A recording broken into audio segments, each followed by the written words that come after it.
Opini parenting yang ke-74.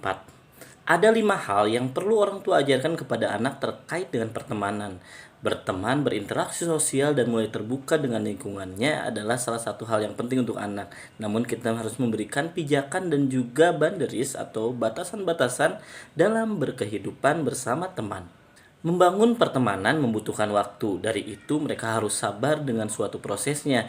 Mereka harus beradaptasi dengan kekurangan dan kelebihan teman mereka. Dari itulah mereka belajar terkait dengan interaksi sosial. Yang kedua adalah anak boleh tidak berteman dengan anak-anak yang mungkin sering membuat mereka sedih atau membuat mereka kesal. Hal ini terkait dengan kecocokan, dan ini pun menjadi hak setiap individu memutuskan untuk berteman dekat atau hanya sekedar mengenal saja. Berikan suatu konsep kepada anak bahwa teman yang baik akan menghargai ketika kita berkata tidak. Ketika anak tidak menyukai sesuatu hal, teman yang baik tidak akan memaksakan. Ketika anak kita melakukan suatu kegiatan yang mungkin temannya tidak sukai, mereka pun tidak akan memaksakan. Karena pada akhirnya, pertemanan adalah suatu bentuk kerjasama dan juga interaksi sosial dan hubungan yang dapat saling menerima. Yang keempat, berikan pemahaman kepada anak bahwa mereka punya karakter sendiri dan orang lain memiliki karakternya masing-masing. Dari itu, ketika mulai berteman, pastikan anak kita harus dapat memahami bahwa mereka juga punya hak untuk menjadi diri sendiri, tidak memaksa untuk berubah hanya untuk dapat ditemani dan diterima oleh orang lain.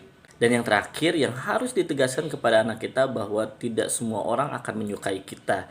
Karena pada akhirnya setiap orang memiliki karakteristik yang mereka suka atau tidak. Sifat-sifat juga memiliki suatu perbedaan. Dan pada akhirnya kita juga akan menemukan orang-orang yang memiliki sifat dan karakteristik yang mungkin mirip dengan kita. Dan itu mungkin akan jadi orang yang cocok dalam berkomunikasi dan juga berinteraksi dalam kehidupan sehari-hari dan akan kita pilih menjadi teman. Namun ketika kita bertemu dengan orang-orang yang karakteristiknya mungkin berbeda dan bertolak belakang dengan kita tidak harus khawatir mereka membenci kita atau tidak merasa cocok dengan kita, karena itu suatu bentuk kewajaran.